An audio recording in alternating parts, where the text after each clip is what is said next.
이사야 66장 1절부터 14절까지입니다. 이제 이사야서 마지막 장까지 드디어 왔습니다. 이사야서가 굉장히 긴 책이죠. 66장으로 되어 있으니까 엄청나게 긴 겁니다. 그런데 드디어 마지막까지 왔어요. 어제 말씀 65장 17절부터 오늘 말씀까지 이게 전부 다 새하늘과 새 땅, 어제 말씀 65장 17절로 25절 말씀이 바로 새하늘과 새 땅에 대한 이야기였는데, 오늘 말씀도 그 새하늘과 새 땅과 관계해서 이어지는 그런 말씀이다라고 말할 수 있습니다. 그래서 이제 어제 이 새하늘과 새 땅을 이야기했다면, 오늘은 그에 이어서 하나님이 원하시는 신앙생활이라는 것은 어떤 것이냐 하는 것을 보여주는 그런 말씀입니다. 하나님은 온 세상을 창조하시고 역사를 완성하시는 분, 이게 새하늘과 새 땅이 보여주는 거죠. 어제 봤던 이 65장의 새하늘과 새 땅은 신약 성경 계시록에서 말하는 새하늘과 새 땅하고 어떤 차이가 있느냐면, 이 계시록이 말하는 새하늘과 새 땅은 이제 완성된 개념으로 등장을 해요. 그런데 이사야에서 말하는 그 새하늘과 새 땅은 계시록에서 완성되기 전에 임하는 새하늘과 새 땅입니다. 그래서 그 역사의 종말에 임하는 새하늘과 새 땅, 계시록과 그 전에 임하는 새하늘과 새 땅, 이게 다른 거죠. 이게 하나님 나라로 이야기를 한다면 하나님 나라의 시작과 끝을 말하고 있는 겁니다. 그 사이에 이제 오늘 말씀, 그러면 하나님 나라 백성은 어떻게 살 것이냐 하는 것이 등장을 하는 거죠. 1절과 2절을 보면은요, 일단 성전에 대한 생각을 교정시킵니다. 새하늘과 새 땅 그러면 이어서 나오는 말이 새 예루살렘 성이잖아요. 그 새 예루살렘 성의 성전 이야기를 계시록에서는 거기에는 성전이 없다 이렇게 이야기를 합니다. 왜? 하나님과 예수 그리스도가 성전이시기 때문이다. 계시록 21, 22장이 그렇게 이야기를 해요. 근데 여기서는 이제 성전을 어떻게 이야기를 하느냐면 1절에 보니까 여호와께서 이같이 말씀하시되 하늘은 나의 보좌요 땅은 나의 발판이니 너희가 나를 위하여 무슨 집을 지으랴 내가 안식할 초소가 어디랴. 반문하는 거죠. 무슨 집을 짓겠느냐, 내가 안식할 초소가 어디 있겠느냐, 그런 반문인데요. 집과 처소 같은 거죠. 그러니까 이 원문에는 무슨 집을 지으랴 할 때 원문에는 어디에라고 하는 의문사가 여기에 포함되어져 있어요.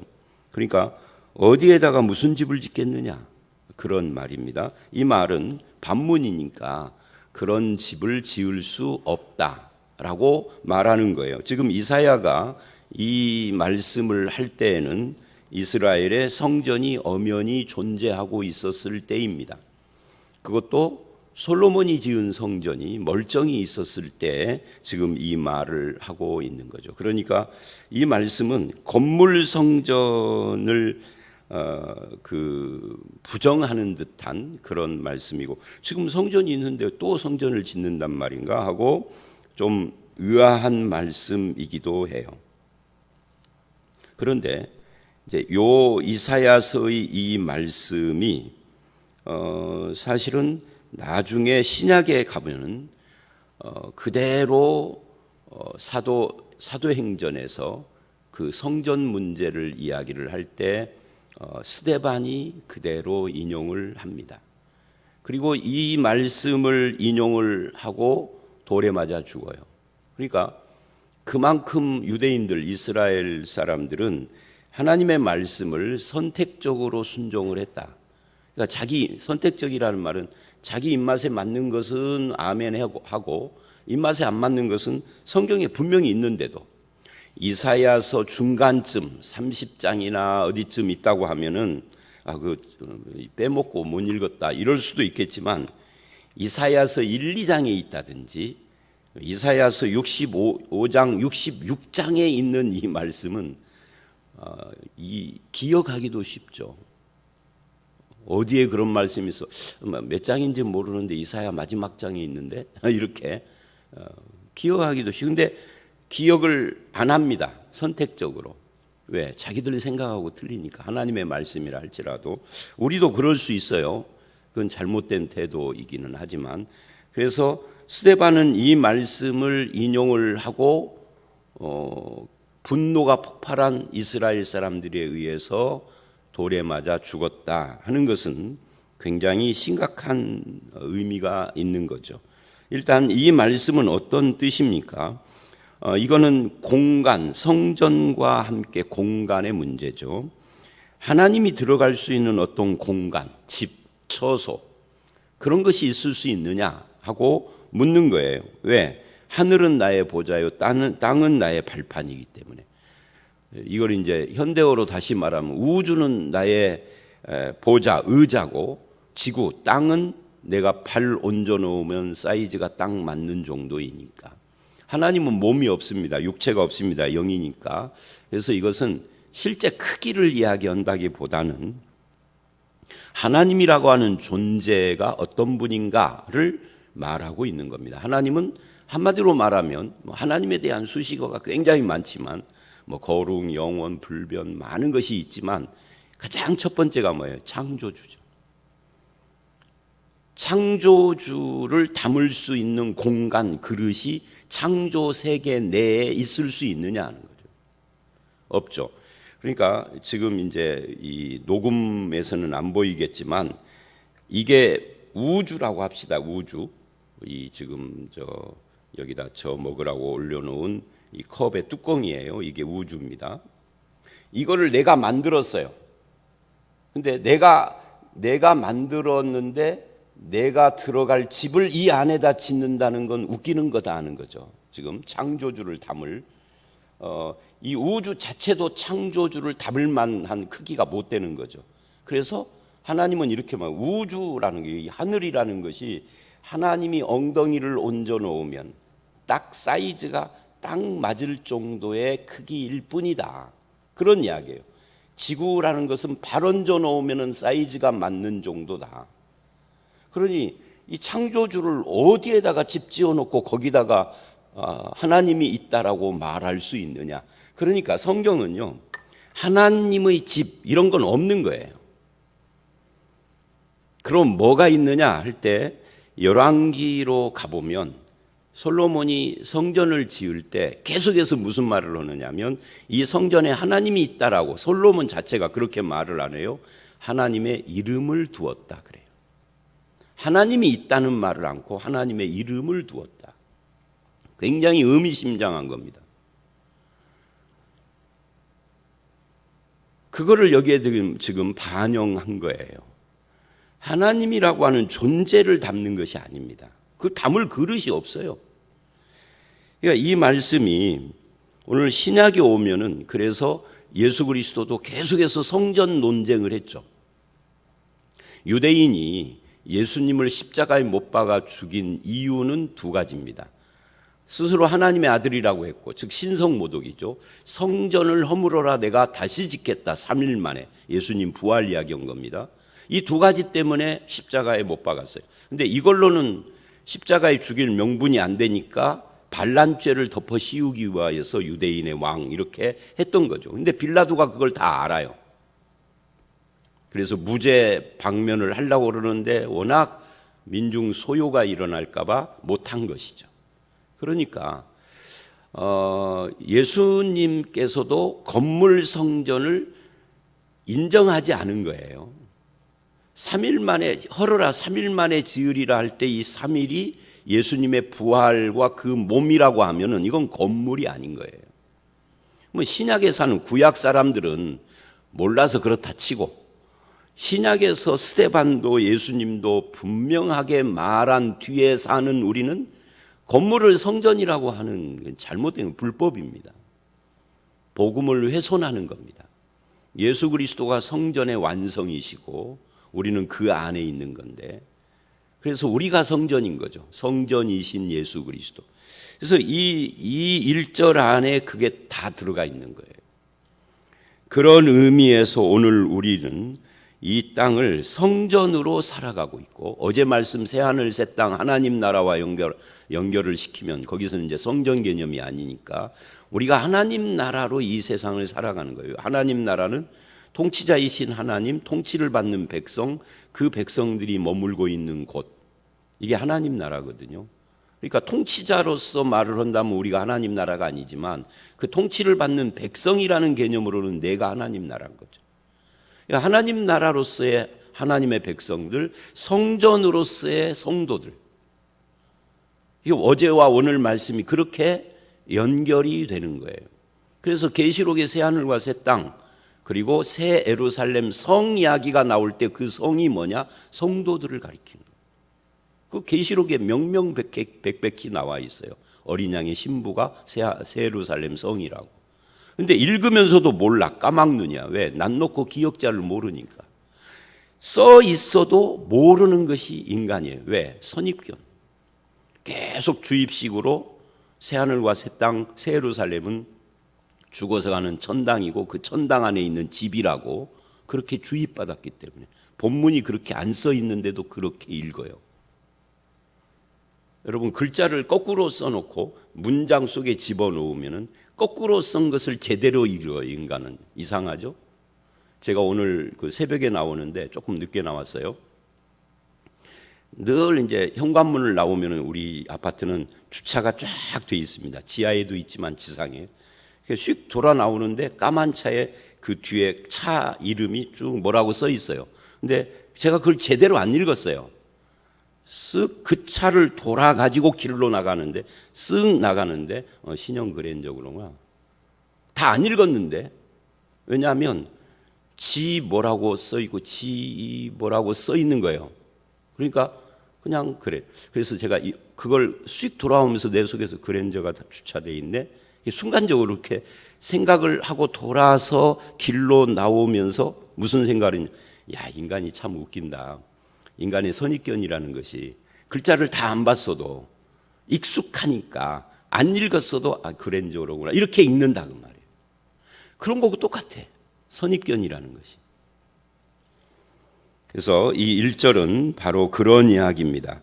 하나님이 원하는 것은 건물로서의 처소가 아닌 거예요. 그래서 하나님은 무엇을 우리에게 원하느냐? 2절, 나 여호와가 말하노라 내 손이 이 모든 것을 지었으므로 그들이 생겼느니라. 즉 무슨 말이냐면 이 창조는 내가 지은 건데 그 창조 안에다가 무슨 집을 짓고 하나님 너는 여기만 있어라 라고 말하는 건 잘못이다는 이야기를 있는 거예요. 무릇 마음이 가난하고, 이제 여기서부터는 그럼 하나님은 뭐를 원하느냐? 집 짓기를 원하느냐? 그게 아니라 마음이 가난한 사람 되기를 원한다. 심령에 통회하는 사람, 내 말을 듣고 떠는 순종하는 그런 사람을 원한다는 거예요. 하나님이 원한다. 내가 하나님을 위하여 성전을 지어들었어. 그거 아니다는 거죠. 미얀마를 가보면 불교 사원이 절간이 어마어마하게 많아요. 어디를 가면은 주민들 집 숫자보다 불교 절간 숫자가 더 많은 동네도 있어요. 그 바간이라는 데도 그렇더라고요. 근데 왜 이렇게 많으냐라고 물어봤더니 그 미얀마가 불교화되는 과정 속에 왕이 지은 것도 있지만 일반 백성들이 무슨 일만 있으면, 예를 들어서 뭐 가정에 누가 아프다든지 아니면 좀 돈이 있는 사람이 뭐 아프다든지, 주로 이제 아플 때 그런, 제가 말 들어보니까 이 절간을 하나 지어 바치면 이게 나을까 그런 거예요. 가난한 사람들도 평생 소원이 뭐냐면 죽기 전에 절간 하나 짓는 거예요. 그러니까 절간이 엄청 많더라고요. 그래서 영생했나요? 그런 건 아니죠. 이게 웃기는 거예요. 인간의 심리라는 것이, 우상 미신적 이 심리, 종교 심리라는 것이 그런 식으로 신에게 집 지어 바치면, 이게 기독교 안에도 그게 들어와서 이제 건물 성전 지어 바치는 것이 엄청난 신앙의 공로가 되었는데 하나님은 난 그런 거 원하지 않고 네 마음이 가난하고 네 심령이 통회하고 네가 순종하는 삶을 원해. 이러고 있다 그 말이죠. 이게 신앙생활. 그 사람은 내가 돌보려니와예요. 삶은 안 변하고 건물만 지어드리고 뭐 집 팔아서 성전 건축하는데 내가 얼마를 냈다. 이게 평생 따라오는 나의 공이 되어져 있는 이 신앙은 기독교 신앙하고 거리가 먼 겁니다. 그건 미신 신앙입니다. 기복 신앙이고 지금 이 말씀이 그거 이야기하잖아요. 이렇게 읽으면서도 몰라 근데 그죠? 읽으면서도 이상한 소리 하는 겁니다. 그러니까 마음이 가난하다 이 말은 이런 거예요. 예수님께서 산상보훈의 팔복의 첫 번째로 마음이 가난한 자의 축복, 천국이죠 이것입니다 했잖아요. 여기에서 연결된 겁니다. 그러니까 이 마음이 가난하다는 것은 이런 뜻이에요. 하나님 없이는 나는 아무것도 아닙니다. 이게 마음이 가난한 거예요. 하나님으로 만족하고 하나님 없으면 나는 아무것도 아니고 그런 사람에게 천국의 복 이걸 주는 겁니다. 심령이 통회하는 자는 뭐 설명이 필요 없죠. 상한 심령 죄를 뉘우치고 괴로워하며 애통하고 어제 그 탄식 이야기 했잖아요. 탄식, 애통의 복인 거죠. 또 말씀을 듣고 떠는 자, 이 떤다라는 말이 하래도 그래서 경외하고 깊은 존중심, 하나님을 경외하고 존중하는 데서 나오는 떨림을 말하는 거예요. 그러니까 하나님이 원하는 것은 건물이나 제사나 재물이 아니라 또 정성을 드리는 것이 아니라 우리의 마음이 하나님 앞에 사는 것을 하나님이 원하신다 하는 거예요. 그런 사람을 돌보겠다. 3절 이런 그 2절이 말하는 그런 세 가지가 없이 드리는 그런 예배, 구약에서는 예배라고 않고 제사죠. 그것들은 우상숭배와 다름이 없다 하는 이야기를 3절이 하는 겁니다. 소를 잡아 드리는 것은 이 구약의 제사 방법이잖아요. 소를 잡아 드리는 것은 살인하는 것과 같고 어린 양으로 제사 드리는 것은 개 목을 꺾는 또 없이 하며 드리는 예물 하나님께 드리는 예물은 돼지의 피 개나 돼지는 구약 성경 시대는 부정한 짐승이에요.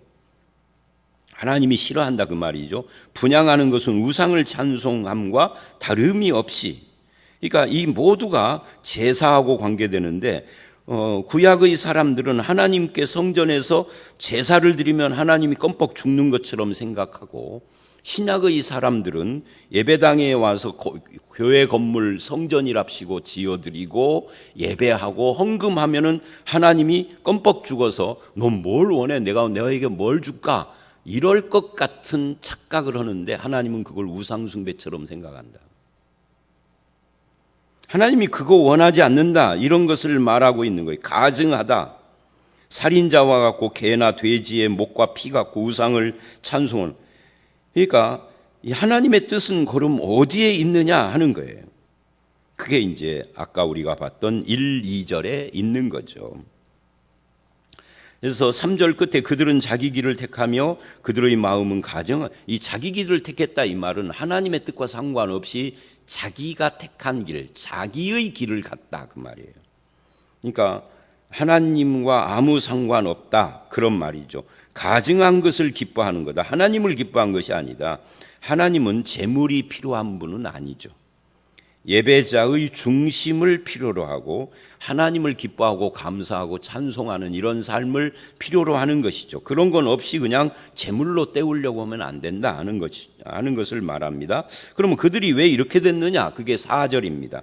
그 원인, 그 4절을 보면 이는 그래요. 중반에 내가 불러도 대답하는 자가 없으며 내가 말하여도 그들이 듣지 않고 오직 나의 목전에서 악을 행하며 내가 기뻐하지 않는 것을 택하였습니다. 그러니까 하나님이 불러도 대답을 않고 말을 해도 듣지 않는 즉 순종, 경청, 순종 이런 것이 없어서 이렇게 됐다는 거죠. 하나님께 안 듣는.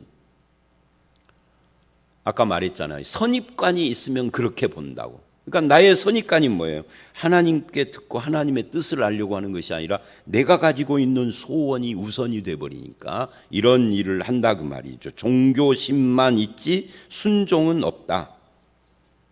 그래서 듣는 문제, 행위의 문제, 그 다음에 무엇을 선택하느냐는 선택의 문제를 지적을 했어요. 그리고 하나님은 반드시 그런 사람들을 보응한다 하는 것이 5절, 6절 말씀입니다. 여호와의 말씀으로 말미암아 떠는 자들아 그 말씀을 들을지어다. 그러니까 하나님의 말씀을 듣고 떤다라는 것이 경외라고 아까 그랬잖아요. 하나님의 말씀을 듣고 경외하는 자들과 악을 행하고 듣지 않고 자기 길을 택하는 그런 자들을 대조를 한 겁니다. 이르시되 너희 형제가 너희를 미워하며 내 이름으로 말미암아 너희를 쫓아내며 이르기를. 그러니까 순종하는 자와 불순종하는 자 사이에서 불순종하는 자들이 순종하는 자들을 핍박한다. 바르게 가르치고 바르게 믿으려고 하는 사람들을 이상하게 본다. 이사야 시대부터 이미 그랬어요. 이것은 하나님과 하나님의 말씀을 존중하고 순종하는 자와 그렇지 않는 자를 비교하는 겁니다. 미워하고 쫓아내고 핍박하고 이르기를 여호와께서는 영광을 나타내서 너희 기쁨을 우리에게 보이시기를 원하노라 하였으나 그들은 수치를 당하리라. 그러니까 하나님의 영광을 보이시라라고 조롱을 하는데 하나님 앞에 신실하고 하나님을 경외하는 자들을 조롱을 하는데 그들을 수치당하게 하겠다. 떠드는 소리가 성읍에서부터 들려오며 목소리가 성전에서 들리니 이는 여호와께서 그의 원수에게 보응하는 하나님이 심판하시겠다라고 말을 하시는 겁니다. 그래서 이런 하나님 말씀 앞에서 우리는 사람들이 나를 조롱하고 핍박하고 이것이 우리를 흔들면 안 돼요. 내가 진리 앞에서 바른 신앙의 길을 간다면 하나님 앞에서 떨고 하나님 앞에 서고 하나님께 듣고 하는 사람이 되어야 하는 거죠. 그래서 나머지 이제 7절서부터 14절 상반절까지, 왜 상반절이냐면 14절 중간 이후부터는 내일 말씀으로 이렇게 내려가요. 그 내용이. 그래서 7절로 14절은 어떤 이야기냐면 말씀을 순종하는 자의 복을 이야기를 합니다. 7절 시온은 진통을 하기 전에 해산하며 고통을 당하기 전에 아이를 낳았으니, 이 시온은 이스라엘을 말하는 겁니다. 진통도 하기 전에 아이를 낳은 여자 같다. 즉 이 보통 아이를 낳으려면 10개월의 기간이 있어야 하고 또 진통도 필수인데 이스라엘은 하루아침에 어떤 일이 일어난 거예요. 그 어떤 일이 뭐냐 하면은 8절에 보니까 이러한 일을 들은 자가 누구며 이러한 일을 본 자가 누구냐? 나라가 그래요. 그러니까 이스라엘은 하루아침에 나라를 이루는 거죠. 포로에서 돌아오고 출애굽을 해서 가나안을 정복하고, 이스라엘 자신은 그게 어떻게 하루아침이에요? 출애굽을 해서 가나안 들어가기까지 40년이 걸렸는데 하나님은요 그걸 하루아침에 진통도 하지 않고 갑자기 뭐 애 나올 것 같아 그러더니 병원 가기도 전에 나와버린 여자처럼 후딱 됐다 이렇게 말하는 거예요. 인간은 40년이라고 그러는데 하나님은 그냥 하루아침에 된 거야 이렇게 말을 한다고. 하나님과 우리의 시각의 차이죠. 바벨론 포로 해방도 마찬가지입니다. 70년을 진통을 하다가 포로 해방이 됐는데 역사가 막 제국들이 막 그 완전히 무너지고 새로 세워지고 막 얼마나 진통을 했어요. 근데 하나님은 그거를 진통도 없이 너희가 해방받은 거야. 왜요? 이런 시각인 거죠. 이스라엘이 한 일이 없어. 그렇잖아요. 바벨론에서 해방되는데 이스라엘이 한 일이 뭐가 있죠? 없어요. 어느 날 갑자기 고레스가 나라를 바꾸더니 고레스가 너희 떠나도 돼 이런 거예요. 출애굽도 마찬가지예요. 이스라엘이 출애굽을 하려고 애를 썼나요? 아니요. 이스라엘이 한 일이 없어요. 바로를 두들겨 팬 것도 하나님이고 모세를 보낸 것도 하나님. 모세가 한 일도 없어. 사실은 하나님이 가라 하는데 안 간다 하다가 겨우 가가지고 하나님 시키는 대로 온 것밖에 없어요. 홍해를 누가 갈랐나요? 이스라엘이 갈른 게 아니에요. 하나님이 갈른 거예요. 40년 광야 방황은 저들이 불순종해가지고 이루어진 거지, 안 그랬더라면 그것도 없었을 뻔했어. 그러니까 그런 시각에서 진통도 하지 않고. 어제가 8.15였잖아요. 해방 어떻게 됐죠? 우리나라 사람들이 착각하는 게 있어요. 우리가 독립투쟁하고 광복운동에서 됐나요? 아니, 우리가 대한민국이 한 일이 아무것도 없어요. 그냥 저절로 됐어. 연합국이 이겨가지고. 그래서 이거를 김구 선생이나 이런 사람들이 애통하게 생각했다고 그러잖아요. 그러니까 소련은 얼마나 웃기느냐면 8월 15일 날 일본이 항복을 했는데, 정확한 항복 날짜는 좀 틀려요. 항복을 했는데 소련은 참석 않고 가만히 있다가 2차 대전이 끝나기 며칠 전에 8월 9일 날 참전을 했어. 그래놓고 북한 먹어버린 거예요. 아주 웃기는 놈들인 거죠. 소련이 참전을 안 했더라면 우리나라 남북으로 안 갈렸을 겁니다. 소련이 참전을 그 며칠 해놓고 지분을 달라 이런 거야. 그 미국이 준 거예요. 저렇게 될 줄 모르고. 그러니까 뭐 이상한 8.15까지 갔는데 이 말씀이 지금 그 이야기다. 이스라엘이 한 일이 아무것도 없네요. 하나님께서 그냥 그래서 이거를 하루아침에 진통도 않고 아기 낳은 것처럼이라고 말을 한 겁니다. 하나님의 은혜의 역사를 이렇게 말을 한 겁니다. 하나님의 구원이 순식간에 은혜로 하나님의 주권으로 이런 일은 전무후무하다. 8절. 그래서 9절 하나님이 하시겠다. 내가 갖도록 했으니 해산하게 하지 않겠느냐. 하나님이 작정한 일은 시작하신 일은 반드시 이루는 분이다. 그게 9절이에요. 그리고 10절 11절 이것을 안 이상의 하나님을 안 성도들은 예루살렘을 사랑하는 자들이라고 표현을 하고 있죠. 이 사람들은 5절에서는 말씀으로 말미암아 떠는 자들이었어요. 그래서 시온의 구원에 참여하는 자들이고요. 이들은 또 성을 위해 슬퍼하는 자들이었어요. 근데 이제는 그 기쁨에 동참하게 될 것이다. 그래서 함께 기뻐하라 즐거워하라 라고 10절 11절이 말해요. 어떻게 하느냐면 어머니 품에서 젖을 충분히 빤 어린 아이처럼 만족하고 그 영광의 품으로 즐거워하라. 이게 나머지 이야기의 전부 다입니다. 특히 10절 11절 12절로 14절도 마찬가지 어머니 품에서 젖을 빠는 아이의 모습을 계속해서 말을 합니다. 이것은 구원받은 백성이 얼마나 하나님으로 말미암아 만족하고 감사하는가 하는 것을 말하는데 이건 장소의 문제가 아니죠. 그런 복을 주신 하나님과의 관계의 문제입니다. 그래서 12절 보라 내가 평강을 주겠다. 영광을 넘치는 시내같이 주겠다.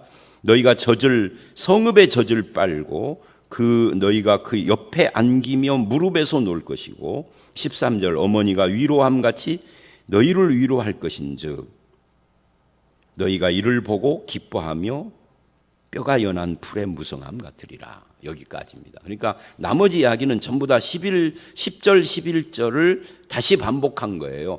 하나님 품에서 기뻐하고 만족하며 그 영광과 평강을 누리는 자, 그 위로를 누리는 자가 되게 하겠다. 그럼 이게 누구에게 주겠다는 거예요? 다시 거슬러 올라가 보면은 결국은 앞에 1절로 6절에서 말한 말씀에 순종하는 자의 축복을 이렇게 이야기한 겁니다.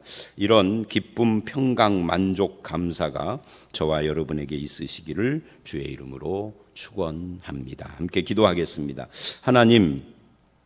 하나님이 계시는 참된 성전은 이 땅에 있는 집과 초소가 아니다 하는 것을 봤습니다. 하나님이 원하는 것은 그런 건축물이나 또는 외형적인 제사, 제도에 있는 것이 아니라 재물을 원하는 것이 아니라 마음의 가난과 심령의 통회함과 말씀을 듣고 떠는 것을 하나님께서는 원하시고 말씀에 순종하는 자가 되기를 원하시며 그런 자들에게 기쁨을 주시고 그런 자들이 감사하고 만족하게 하며 저들은 마치 아이를 진통하지도 않고 낳는 것처럼 하나님의 주권과 은혜 가운데서 이 모든 복을 누리게 하겠다라고 하셨사오니 이제 주의 말씀에 떨며 순종하는 하나님의 백성으로 우리의 남은 생애를 살게 하시고 그 결과에 기쁨, 감사, 만족, 평안을 누리는 성도로 살아가는 우리 모두가 되게 해 주시옵소서. 예수님 이름으로 기도드려 싸움나이다. 아멘.